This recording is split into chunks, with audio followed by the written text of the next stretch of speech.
Good morning. How are you?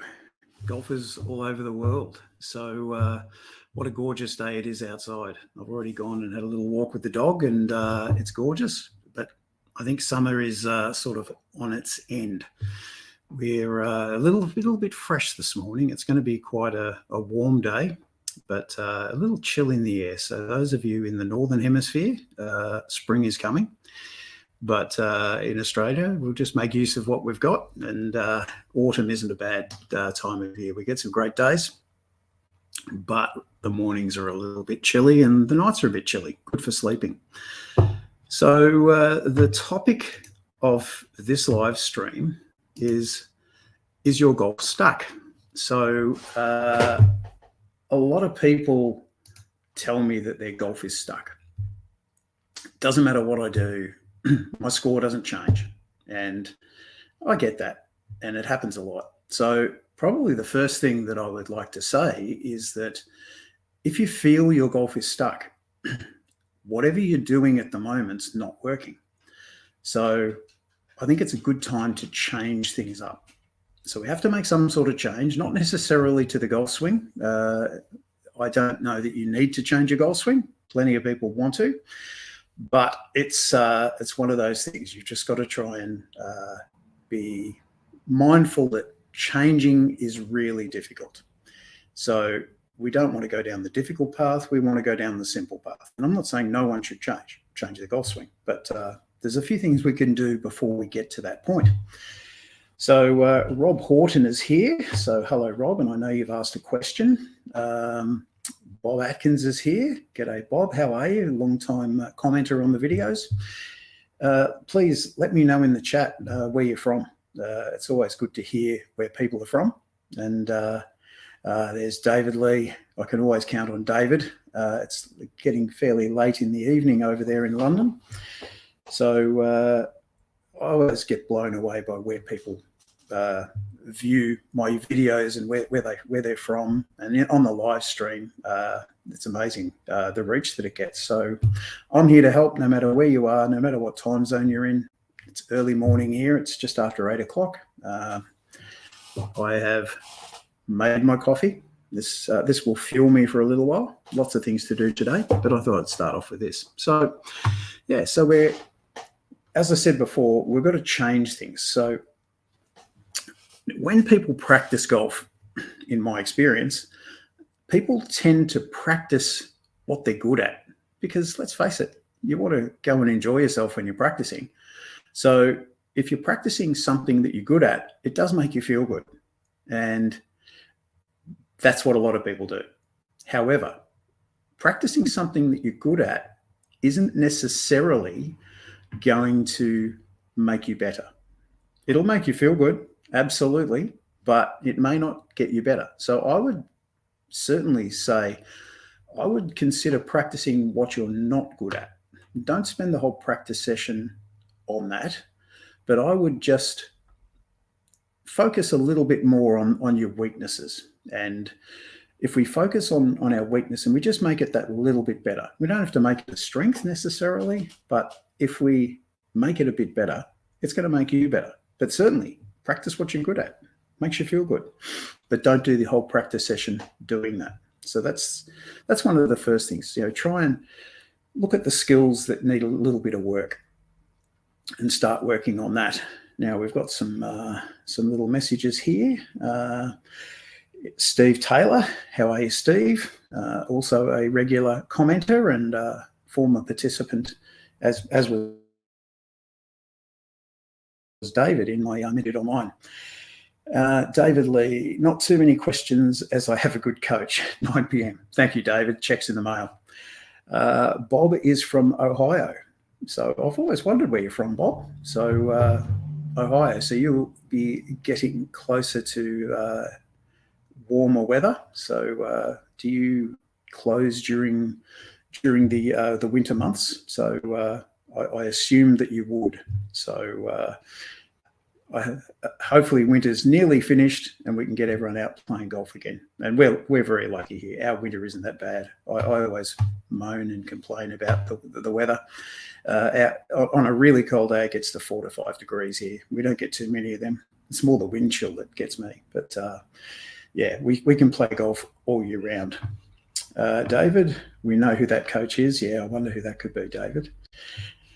So the second thing that I think it's probably good to think about is we've got to have a plan.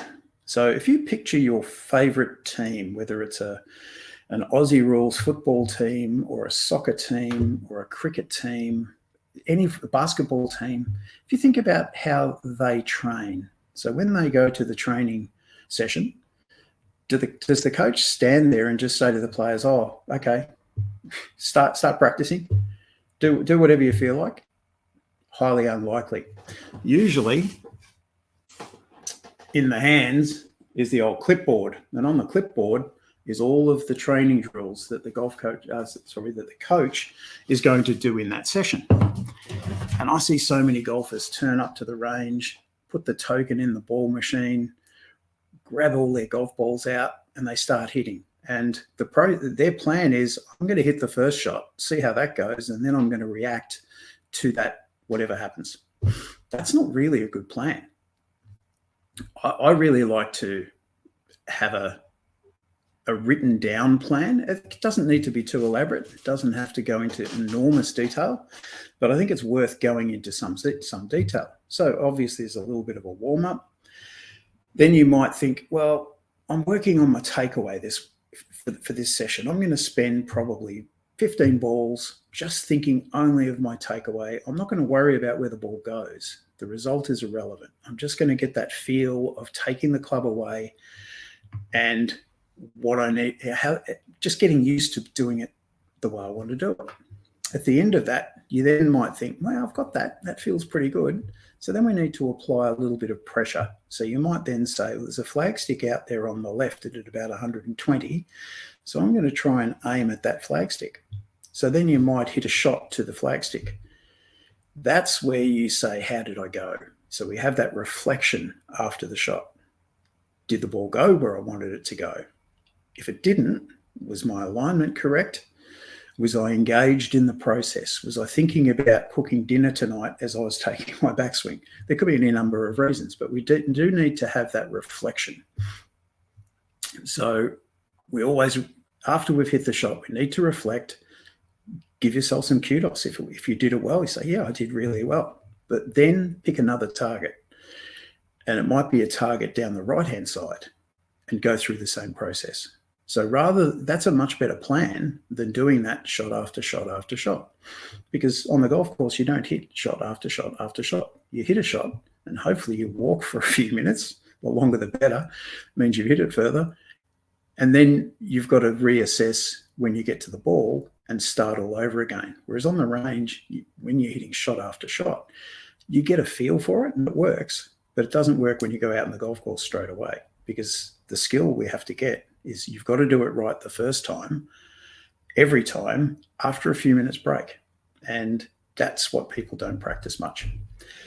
Let's get back to some of these comments here.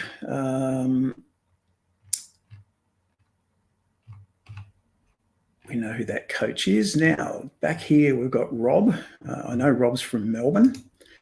So I'll put Rob's question up there.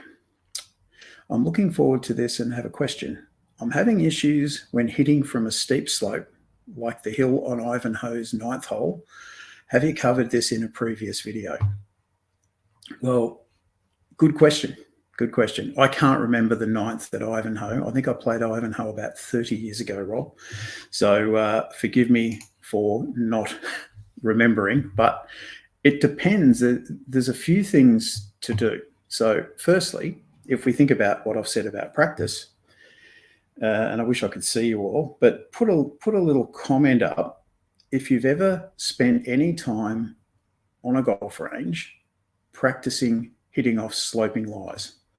So I'll give you a little second. So see if you've done that and just put a yes or no in the comments. I'd just like to see where everyone's at there. But generally, people don't, because they say, oh, you can't. It's a flat golf range. How could you possibly do it? Well, let me just post a link up down here. I'll copy that. I'm going to paste this link into the comments, so you should be able to click on it. So we've got no, but that's pretty normal.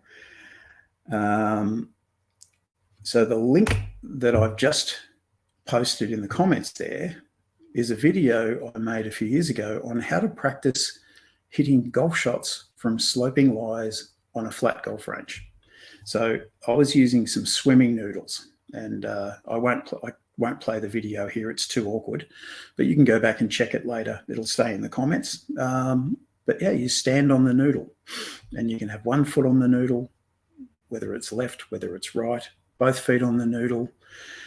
There's any number of things that you can do to practice the feel of practicing from sloping lies. And it doesn't take much, to be honest. You don't have to do massive changes, but I always like people to self-discover. I can tell you what you need to do to play those shots, but I first of all like to see how people go. If I provide the right environment, the practice from that environment will teach you what you need to know, which is really good. So have a look at that video later. Now, when you're hitting there, there's a few different options. So you could have, well, I'll get my phone. So if we're here and we're hitting up here, that's one shot whether you're hitting uphill. It could be that we're here and we're hitting in this direction where the screen is. So therefore the ball is above your feet. So let me know which one of those two, Rob, that you're referring to there. But I'll assume it's the one where the ball is above your feet. I might as well help you with that. So when the ball is above our feet, it's really important that we get our spine angle correct. So we don't stand like this. So this is our legs, this is our spine. So we don't want to stand like that. We want to tilt our spine forward, and then our arms hang down and the club comes out at an angle. What we need to do when the ball is above our feet, we need to maintain exactly the same shape of our spine angle. And what most people do is they grip the full length of the club. So they grip up here. By doing that, that then straightens your back and makes it more likely that you're going to hit a poor shot. So I'm a huge believer in maintaining the spine angle and then shorten the club. So grip down on the club. It'll mean you're going to hit it a bit shorter. Absolutely. So take an extra club. But by gripping down on the club, you can maintain the correct posture, and that's going to make it so much easier for you to hit a good shot. But get out there and practice. So if you can't do it on the range, that's fine. Get out in the golf course and play a few holes. Not enough people play golf without a scorecard in their pocket. You know, a lot of people are out there and they've got the scorecard in their pocket and they're grinding out a score. Just get out there and have some fun. I think some of them, most of my learning came when I was a kid at Gisborne Golf Club, where I was a junior, and Dad was the handicapper, and they had to do it all manually back then. So while Dad was doing the handicaps, I'd be out on the golf course with a couple of mates, and we'd just be mucking around. So we thought. We learned a lot from mucking around, you know, trying to hit the ball over a tree, you know, doing all sorts of crazy stuff. But it taught me so much, and it was self-discovery, which I'm a huge fan of. So I hope that helps, Rob. Let me know if that wasn't what you meant, and I'll come back to it. So Bob from Ohio, I'm indeed stuck. I've developed a mental block when using my driver. I really struggled today. Played 92 all irons. Well, that's not a bad thing, actually. So one of the things that I quite often recommend is, if what you're doing now isn't working, change it up. Do something radical. Playing with your irons is a good thing. I also like people to hit what I call a half driver. So you've almost got to just pretend that you're gripping down on the club with your driver, tee it up normally, normal ball position, but you're just going to hit a little pitch shot with the driver. And it's best to do it on the range at first, just to get a feel for it. don't try and hit it your normal distance. Just swing easy and just let your hands do the work. Because generally when people have poor drivers of the golf ball, their shoulders and their body are doing way too much. And they actually lose the feeling of where the club face is. Now, in my opinion, the only thing that matters in golf is where is the club face. If you have awareness of club face, you can make the ball go pretty much anywhere you want to. So when you're driving it poorly, you've lost that awareness of the club. So I always get it back. And quite often what I'll do is I'll put 2 alignment sticks out about 10 meters in front of someone, and I'll put them about 3 paces apart and just say, okay, let's hit this little pitching driver and try and thread it between those 2 alignment sticks. So you're trying to kick a goal, basically, with your driver. And I find that helps people because for a start, you slow down. The shorter swing takes your body out of play. And if you miss to the right, you can certainly feel, gee, my right hand's not doing anything. I'm just blocking through the shot. So that's one of the things that I would do. And then take it out on the course and start to hit some half shots. See what happens. And I think you'll find that you'll start to get a lot better. And whenever I was struggling with my game, I would always go back to hitting pitch shots. Tried the 60-yard pitch shot, and that's sort of the golf swing in miniature for me. And when I got a good feel with my pitching, I also hit irons well and I drove well. So that was my fallback, to go back to that 60-yard pitch. Then I'd hit a few of the pitching drivers, and all of a sudden I'd get a feeling of where the club face is. My right hand was in charge, and I would go from there. So I hope that helps, Bob. That's a start anyway, and let me know how it goes. Now we've got another person here. Welcome, Joanne. My good friend Heath is having a real struggle with negative comments from his playing group. Any tips on how to block them out and focus on his single-digit handicap? Yeah. Aren't people nice? I've got to say, I've had a few negative comments on my YouTube channel lately. I put a video out a few weeks ago. It was a YouTube short, and I basically said, here's a 130-meter par 3. If you can't play bunker shots, don't go in the bunker. Do whatever it takes to hit short. And I basically just chipped a 6-iron short of the green, chipped it on 2 putts. It was the easiest 4 you can have in your life. And you wouldn't believe the comments that I've got on that video. And I could have blocked them, I could have deleted them, but some of them were quite derogatory. And I've just left them up there because I think that sort of says a lot about what they're doing. Now, I'm not saying that everyone should do this. I'm just saying, if you can't play bunker shots and score counts, this is what you need to do to have a lower score. In the meantime, when score doesn't count and you're practicing, work on your bunker shots. And when you can work on the bunker shots and you play better, you can then adapt the game plan and you can go for the green. But there's no point going for the green if you can't play a bunker shot, because you get it in the bunker, you'll have 3 or 4 to get out. You'll probably be annoyed, you'll 3-putt, and that's going to ruin your score. So yeah, negative comments are bad. So the first thing I'd say, Joanne, is suggest he tries to play with a different group, and that would be the easiest solution of the lot. But that's not always easy because he's probably playing with a group of friends. So I always think that, and it happens a little bit on the tour. You don't, probably less so now, there's microphones everywhere, but there was some derogatory comments being made to different players when I was playing, and it was all trying to psych you out. So you've got to try and think about, these people can talk to me, but they can't interfere with my shot. They can talk when I'm over the shot, but I've got to block it out. So it becomes important that you develop a little bit of a thick skin, but have a plan. Focus on how you're going to hit this shot the best. So you go through your pre-shot routine, stand behind the ball, line it up, picture the shot, move into the ball, align the club face, align your body, hit the trigger and take it away and hit the shot.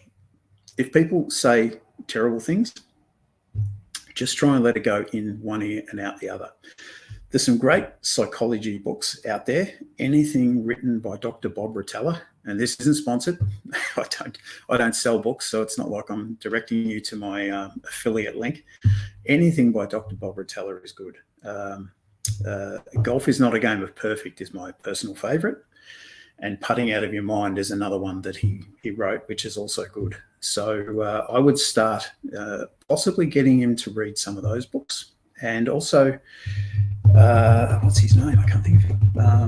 It'll come back to me in a minute. There's another one, The Inner Game of Golf, Timothy Galway. That was another one that I used to read an awful lot. But I would try and change the group if possible. But if he's playing with some mates, if they're making derogatory comments, I think they're worried about him. They can see the potential of Heath. So I would just get him to sort of focus on the job at hand and the task at hand. And it may even be worth him seeking the help of a sports psychologist.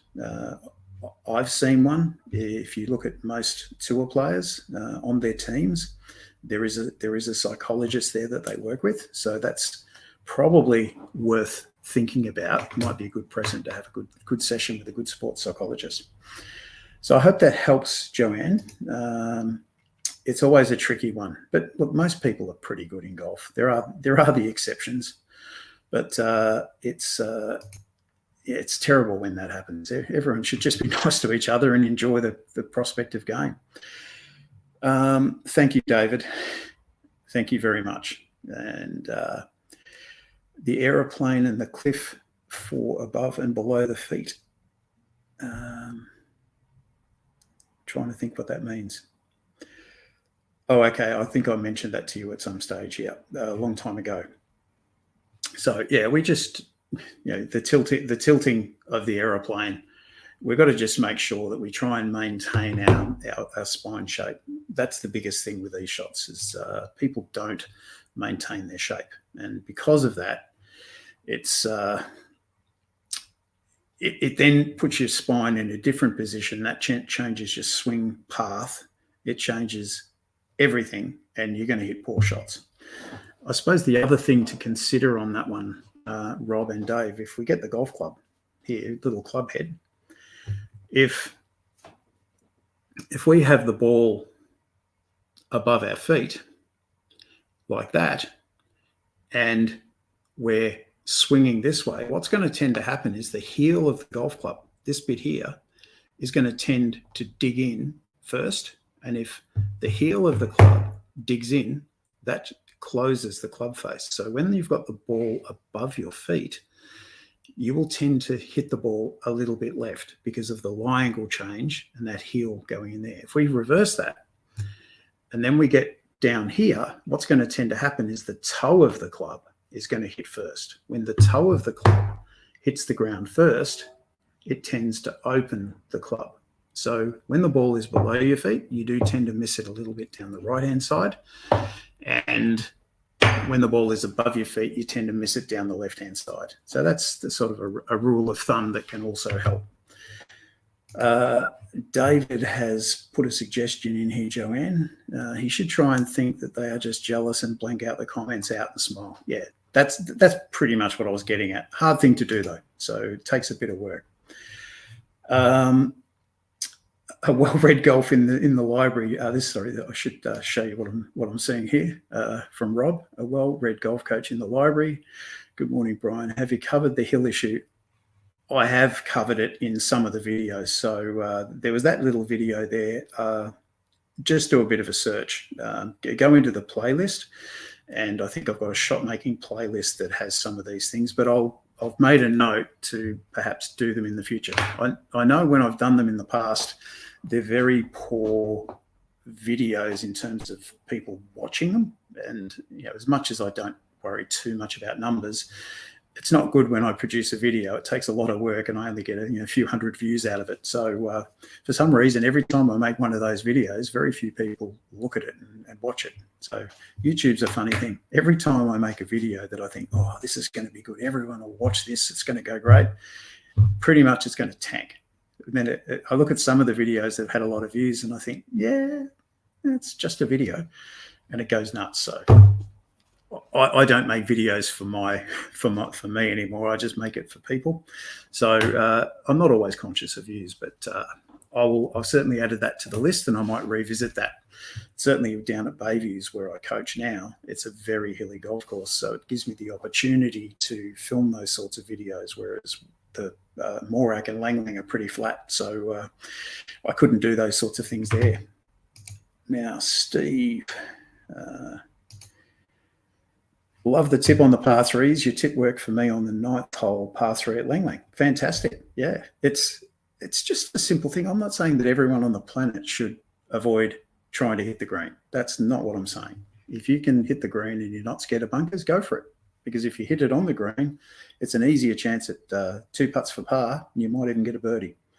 But if you really struggle with bunker shots and you can only get the ball out of the bunker 3 out of 10 times, what's the point of being in a bunker? It's going to add strokes to your score.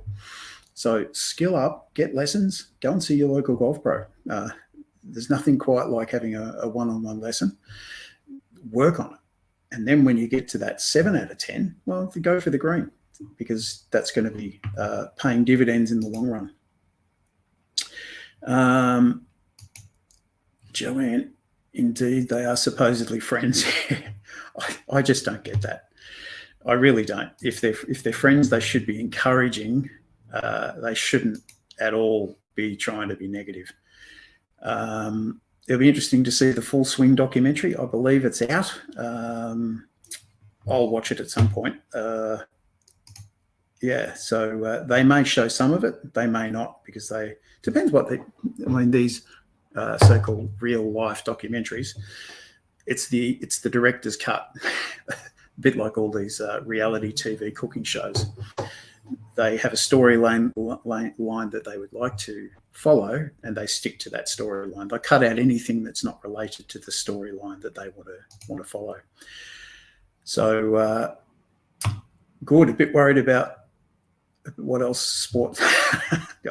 Always a worry. Whatever. Look, I think when I played, the best thing that I did was I did see a sports psychologist. It helped me a lot, and I use what I learned from there. I use in my coaching every day. So people just think of golf pros as someone that changes golf swings. It's not really true. I actually teach people to play the game of golf. I don't teach people how to swing a golf club. I teach people how to play the game of golf. What is the game of golf?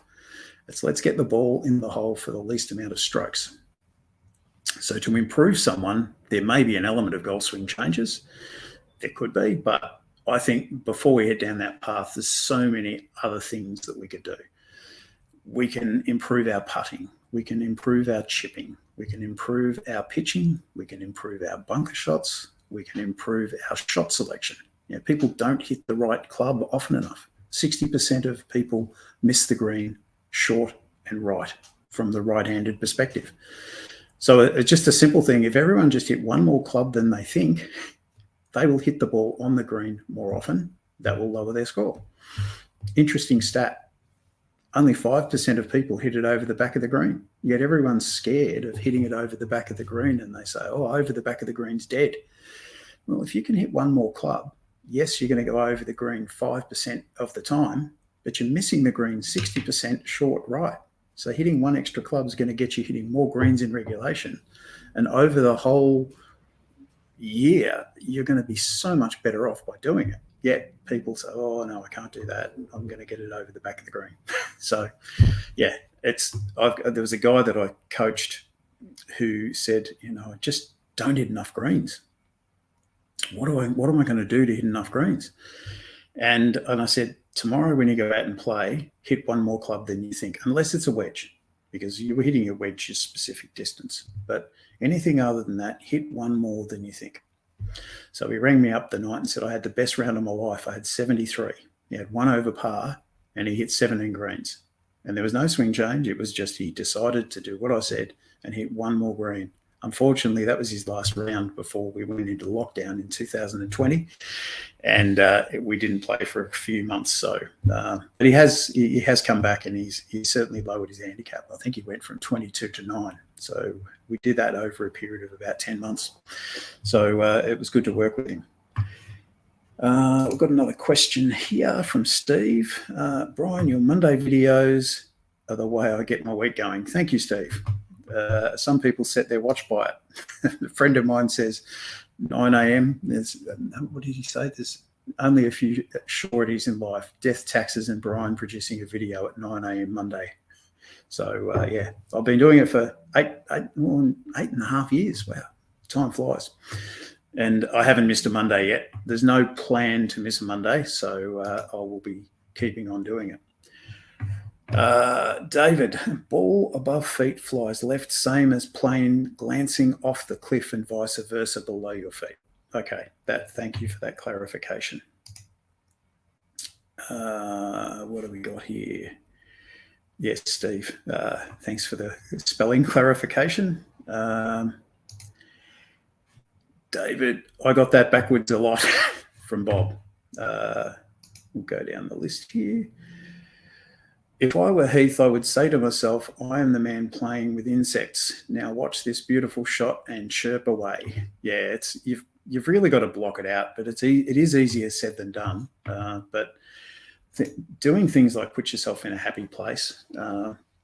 Whenever I have a bad moment, I always put myself in a happy place. There's a place in the world that I feel totally happy and safe. I won't say where it is, but I can hear the waves crashing. I just close my eyes and within about 15 seconds, I'm there and I can hear the waves crashing.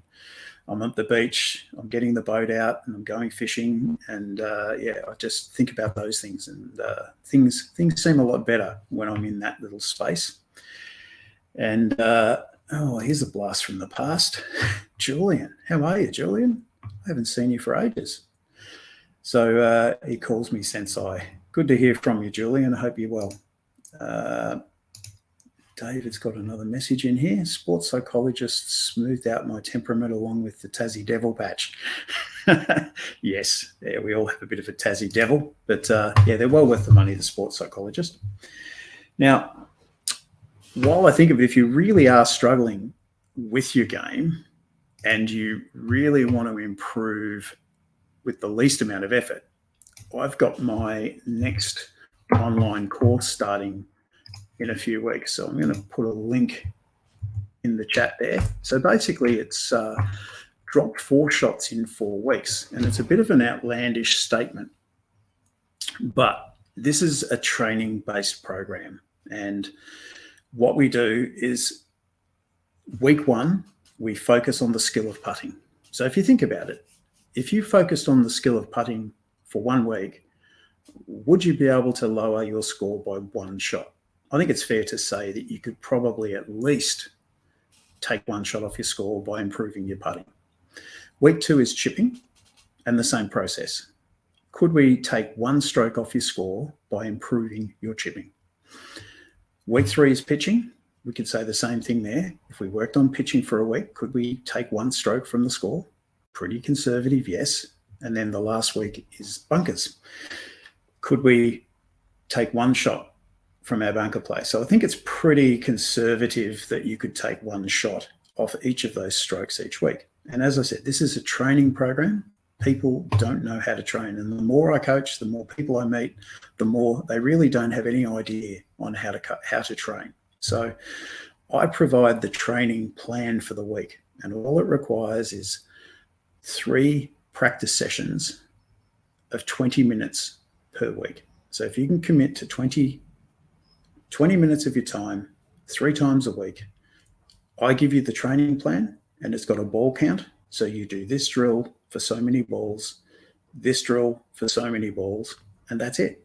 So if you do that and you just stick to the training plan, you will definitely improve. In addition to that, I also offer a swing evaluation of that week. So the week 1 is the swing evaluation is on your putting stroke. So you send me the video via the Coach Now app that I use for training, and I evaluate your putting stroke. So it's not only do these drills and you're going to putt better, but I just have a look at your stroke and just point you in the right direction of what you should be doing. And that happens every single week. So you get 4 swing evaluations each week: putting, chipping, pitching, and bunker shots. And it's been a successful program. And the beauty of it is, unlike what we're doing now, there's people that can't be part of this program and they're watching this live. Oh, sorry, they're watching it live. Other people can't watch it, so they're going to watch it on the replay. So this is really a synchronous communication. So you have to be here now to get the value. This program is asynchronous. So I put it up there, and it doesn't matter what time zone you live in, you're not at a disadvantage. Everyone gets the content, and you can just, and the beauty of having taking part in this is you get access to me, unlimited access to me during the 4 weeks of the program. I will do everything in my power to make you better. So if you're interested, there's a link down here. There's also a link in the description if you're watching this on the replay. Link in the description to that course. It starts on Monday, the 5th of March, and it costs $200. So it's 4 weeks, and basically I just give you the template. You just follow that template, turn up, do the training, and everyone that has done the training has improved. The people that haven't dropped 4 shots are the people that didn't do the training. And short of me knocking on your front door, grabbing you by the collar, getting you out and watching over the training session, which I can't do. If you have those 3 20-minute sessions each week as a minimum, there's also other time commitments that if you want to practice more, I'll give you the template for that too. But it's a really good program. It works well, especially when the weather's better and you can get out on the golf course and practice these things. So it's a terrific little program. I am biased, but it's took me a long time to get it going, and I've put all of my 39 years of coaching knowledge and 54 years of playing golf knowledge into this program. Let's see. Oh, David, geez, I'm going to have to send you more money. Best coach on YouTube. Would love a lesson with a master face-to-face. That could get messy, David, because I think you and I might have a glass of wine or two, perhaps, if we did that. And I do look forward to it. And I know it'll happen at some stage. So, that would be great. Now, a message here. Number 1 tip I've gotten from Brian, take the shot you know you can make, and it's stuck. Yeah. Hit the shot that you know you can hit.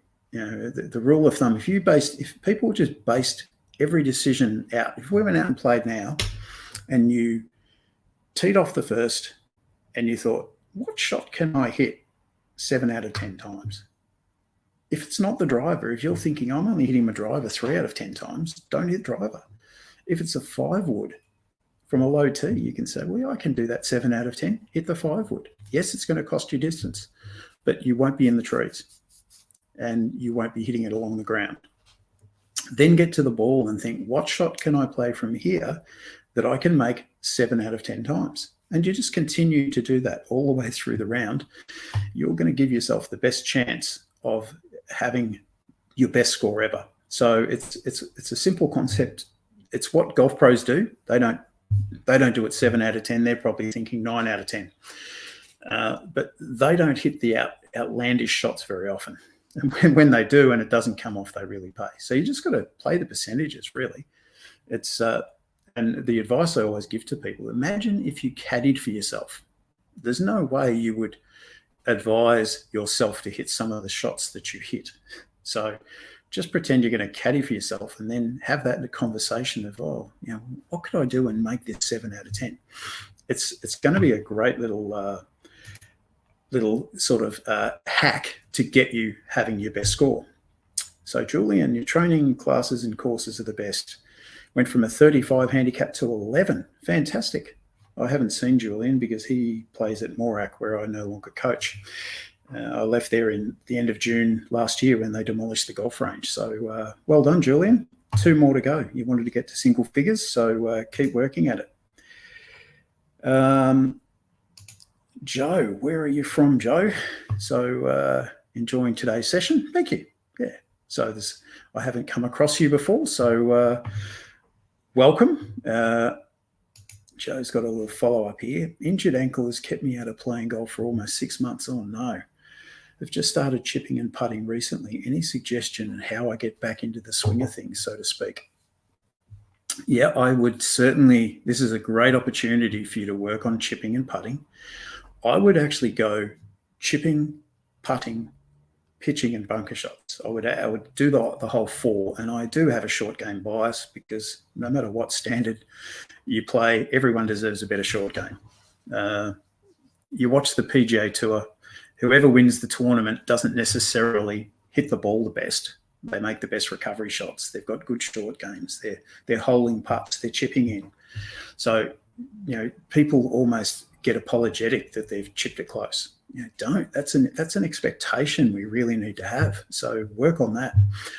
I would then go from pitching and just start working on getting your swing a bit higher. So it depends what your specialist or doctor or physio is saying to you. If they're giving you the okay to play, I would probably start by putting your feet together.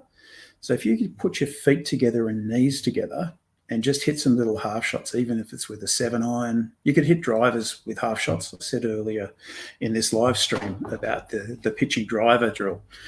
Get a driver out and just pretend you're hitting pitch shots, but do it with your feet together. It takes a lot less stress off your ankle, and then just gradually over a period of time, widen your stance up.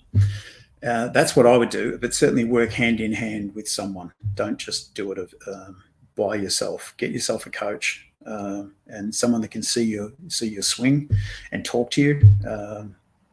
That's certainly well worth doing. But you start small, work your way up. But in the process of working your way up, certainly get your feet close together.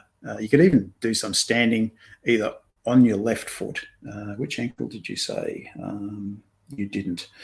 So it depends which ankle. If it's on your, you don't want to injure your foot, but if you've got an injured right ankle, you could probably stand on your left leg and put your right foot back behind. So if you're going in how can I do this?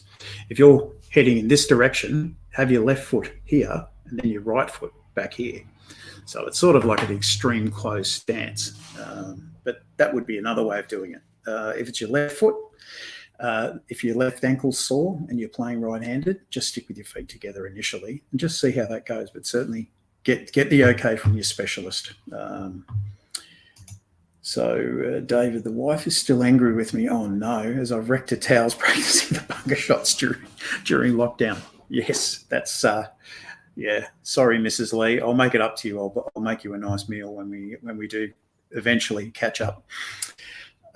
Yes, one of the best things you can do to practice bunker shots at home is go and do the towel drill. Just fold a towel into quarters, put a ball on top, and if you don't have enough space for a real ball, just get a plastic ball. And in doing that, you just practice hitting the towel. So the important thing is that you're moving the towel from its current location, because that's simulating hitting sand. I do have a YouTube video on that. I'll try and find it, and I'll put a link up in here. But that was one that I did a long time ago. I was working at Women's Golf Victoria, and I was at Ararat Golf Club, or Challenbar Golf Club in Ararat, I should say. And it was raining, and we're inside a clubhouse, and people were saying, "Oh, how do we play bunker shots?" So I invented that on the spot. So I've just put a link up to that drill down here, so you can look at that one if you haven't seen it already. What Rob's put in, be your own caddy is a great tip. Listening to him is hard sometimes because he talks too much. Yep. Yeah, that little voice inside our head. And the other thing is, if you're caddying for yourself, don't start getting angry with yourself. You watch the PGA Tour events, and the caddies and the players have really interesting conversations, but the caddy doesn't dominate. Whereas when you're playing it, you get so hard on yourself. The negative self-talk is just such a big thing. You would never speak to your children or your wife or your friends the way you speak to yourself on the golf course sometimes. So try and be much, much kinder to yourself and have nice conversations. Don't say you're hopeless, and don't swear at yourself. Just be much kinder and focus on the things that you can do, not what you can't do. I'm never going to be a good player because I'm so stupid. That's not the thing. You just keep thinking, okay, that wasn't very good. That was a long way in the trees. Let's see if I can hit it less in the trees. Just be a lot kinder. And if we did that, we'd all be much better off. Julian, remember when I started, I couldn't even get the ball in the air. Yeah, I do remember that, Julian. I can drive 270 plus. You always did like giving it a rip. And yeah, it's amazing where you've come from. So, but you've put in the work. You know, there's not many people who've done as much practice as what you've done, Julian. You really worked hard at it, and you deserve everything that you get. And thank you very much for the comment. So does anyone have any other questions that they'd like to ask here? We've covered a lot, and we're sort of getting up into the time allocation. The other thing I should say is that I also have an online membership platform. So if people from all over the world want me to help them with their golf swing, it's remote coaching. So for, what is it? It's 65 Australian dollars a month, which is $45 US, which is 42 euros or 37 English pounds per month. You get me working with you, and you send me 2 swing videos per week on any aspect of golf. It doesn't have to be the full swing. It doesn't have to be short game. It's on anything. You can ask me anything you like. We have unlimited to and fro questions. So you've got, basically, think of me as your coach in your pocket, and having me in your pocket, I'll be doing everything I possibly can to help you. So there's no doubt the best way of me helping you is one-on-one in person, but I coach people from all around Australia and all parts of the world remotely, and people are really enjoying it. I will change your golf swing the simplest way I can, nothing too elaborate, and I'll change it to a minimum. So we just want to get the outcome right. So if you're interested in that program, I'll put a link in the description down here that you can certainly join there. I'd love to be able to help you. And it's all, if you have one of these things here, just a mobile phone, and I can coach you. So it's well worth thinking about. So where are we? Max. G'day, Max. Haven't seen you for ages. There's another guy from Morak. Why is it so difficult to get below 14? I feel that I got down pretty quickly and I've become stagnant. Yep. That's the old, we improve really quickly, then we hit the wall, and we just don't seem to be able to get beyond that wall. Let me sort of get you thinking a bit different. So 14 is good. Don't get me wrong, 14 is good. But really, what does it mean? You're having 4 pars in a round of golf and 14 bogeys in a round of golf. That's your 14 handicap. So for you to get your score lower, we need to take more shots off your score. So we need some more pars. So you can improve your golf swing. You've got a pretty good swing. You do tend to give it a bit of a hit at times, which is not great, but I would be focusing a lot more on the chipping and the putting. So there is a man that I coach. He's 75 years of age. He hits 6 greens in regulation every round on average. He can't hit anymore because he's getting older and he doesn't hit it very far, but he hits 6 greens. What do you think his handicap is? Hits 6 greens per round, every round on average. His handicap is 6 because he hits 6, 2 putts them all, has 6 easy pars. Of the remaining 12, he gets up and down 6 times, and he doesn't do anything silly on the remaining 6. So he has 12 pars, 6 bogeys, handicap of 6. And that's only playing like he does with limited distance off the tee. So he can't hit any more greens, but he's a hell of a golfer. So most people think the only way they're going to get better is to improve their golf swing. And I get that, but it's not the only path. So I would be trying to work on when you miss the green. So in your next round of golf, think about when you've missed the green and you hit your chip shot. What is your average first putt length when you've missed the green? Write that down and average it out. I had a client that thought he was 12 feet. Turned out he was 22 feet. And there's a big difference between 12 feet and 22 feet.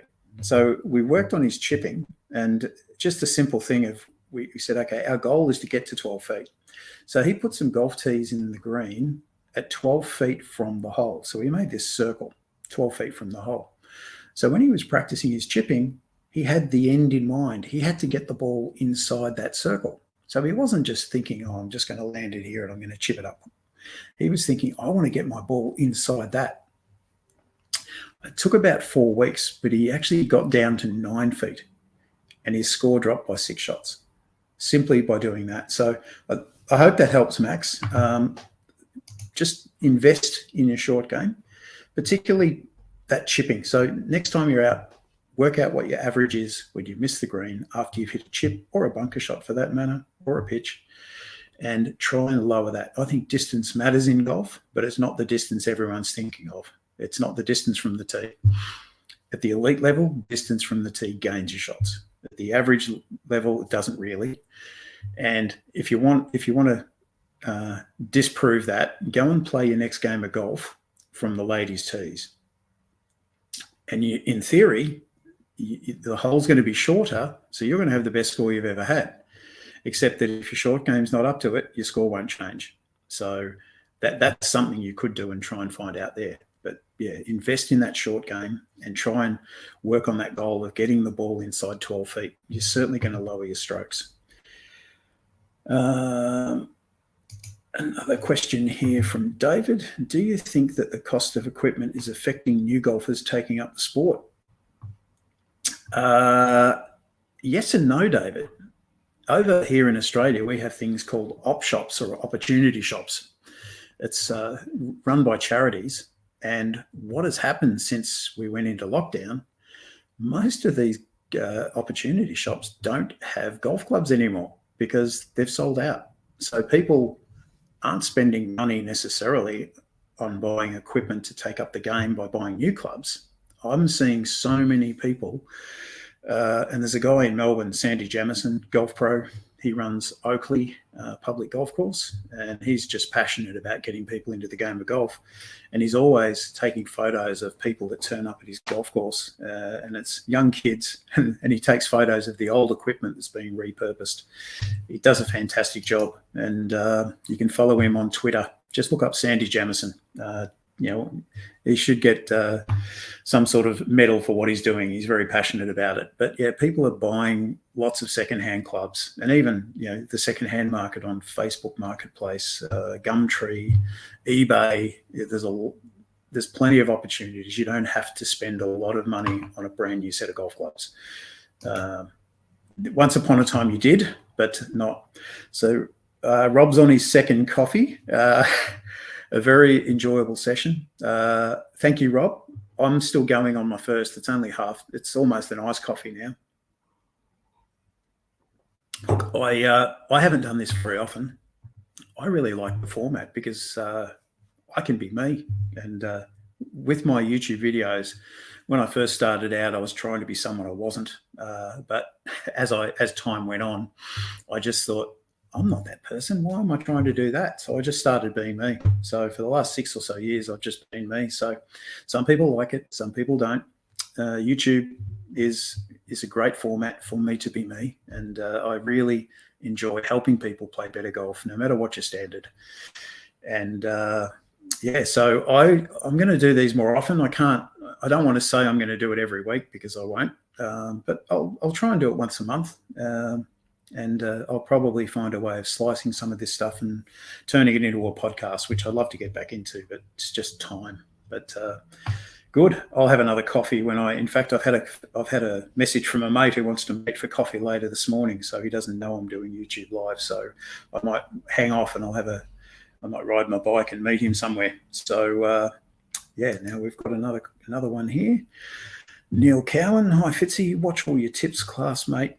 I panic every chip over a bunker onto the green. If not a bump and run, I fat, thin, miss shots, need to commit. Please help.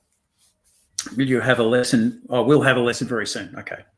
Thank you, Neil. So the best thing is get a golf lesson. I can certainly help you in the flesh far better than I can remotely. but I can do a good job remotely as well. But there's nothing like being in the presence. So that's one of those situations I would try and avoid it at all costs. If you can find a way of not getting yourself in that situation, do it. So even though I said earlier, hit more club to get on the green, if you've got that little weakness in your game, don't try to avoid that situation. In the meantime, work on your chipping. Yeah, we've got to work on getting that shot. I would suggest doing things like hit one hand. Get yourself behind a bunker and just get your lob wedge out or your sand wedge. And I'm going to assume that you're right-handed, and just try and hit shots right hand only. And it'll be terrible at first. You'll fat them, you'll top them. But in doing it, try not to be too wristy. Just try and keep everything pretty firm and let the loft of the golf club do it. So if that's the golf club and this is the golf ball, let me get your question from the screen. It's get a bit more real estate now. So when people are playing this shot poorly, their club is rising to try and help get the ball in the air. What we need to do is, even you imagine if this was just scraping the grass the whole way and it wasn't going up or down, the loft of the club is going to get the ball in the air of its own accord. So if we can keep that club traveling lower for longer, after you hit it, the ball's going to pop up. And that's what good players do. The best short game people do that. It's a shallow angle of attack. The worst short games have a steep angle of attack. What goes up must come down, and then they tend to lift up the game. So I would be doing some things like that in the meantime until we get to have a session one-on-one. But certainly I'm a big fan of one-handed shots, one-handed putting, one-handed chipping, one-handed pitching. It really does help. I did it yesterday with a client. Max thanked me for the advice. Joe, would you discuss the best methods to use to hit hybrid clubs successfully? Yep, I've actually got some videos on that topic, Joe. But essentially, people think of hybrids as a wood, which is a problem to start with. It's not. Hybrids are just golf clubs. And the biggest mistake I see is people play the ball too far forward in their stance. They think it's a wood. We play woods from our left heel, which is wrong. They don't. It should be in the middle. So if you move the ball back into your middle of your stance with your hybrid, it's going to help you. Because if we think about it, the golf swing is a U shape. A bit like that. Think of a child on a swing. Where is that swing traveling fastest? It's down here at the bottom. If you've got the ball here and the club is reaching its maximum speed at the bottom, and you're then going to be on the rise when you hit the ball and you'll top it. We want the ball to be where the club is at its maximum and lowest point in the swing. So if we can move the ball back, it doesn't have to be dead center, but maybe no more than a ball width in front. That should help you to get the ball up in the air a lot easier and more consistent. The other thing that I love doing is, I haven't got one here, but have I? No. Just think of this pen as a golf tee. We're hitting in this direction. So put a golf tee about 2 inches in front of the golf ball and practice hitting the ball and the tee at the same time. So that's going to help the club, a bit like that pitching analogy there, is that's going to help you to keep the club lower for longer after you hit it, which is going to give you better contact and enable the ball to get in the air. So they're the two things. Move the ball back in your stance to the middle, or just forward to middle, and put a coin or a tee just 2 inches in front of the ball. That should help you a lot, Joe. Let me know how that goes. And Steve Taylor, you're my hero. You've just given me a super sticker for $10. Thank you. Thank you, mate. I appreciate that. I might be able to shout my mate a coffee. In fact, the mate I'm having a coffee with is Ashley Clinch, and Ashley is a sports psychologist, and he helped me with my. We both ran an online training course a couple of years ago during lockdown on mental training, and you were part of that. So I might shout us both a coffee. So thank you Steve. I really appreciate that. And David, and this is why you're the best coach. Thank you, David. I'll have to double the income or the check that I'm going to send you. Well, that pretty much wraps it up. So thank you very much for taking part. And stay tuned. I will look forward to doing another one of these soon. If you're not a subscriber, please hit the subscribe button and give me a like. It does help in the future. And if you have any questions that you'd like answered, just send me an email, brian@thegolfdoctor.com.au, and I will include it in my next live stream. So thank you. Have a great day, and may your next round of golf be the best golf you've played.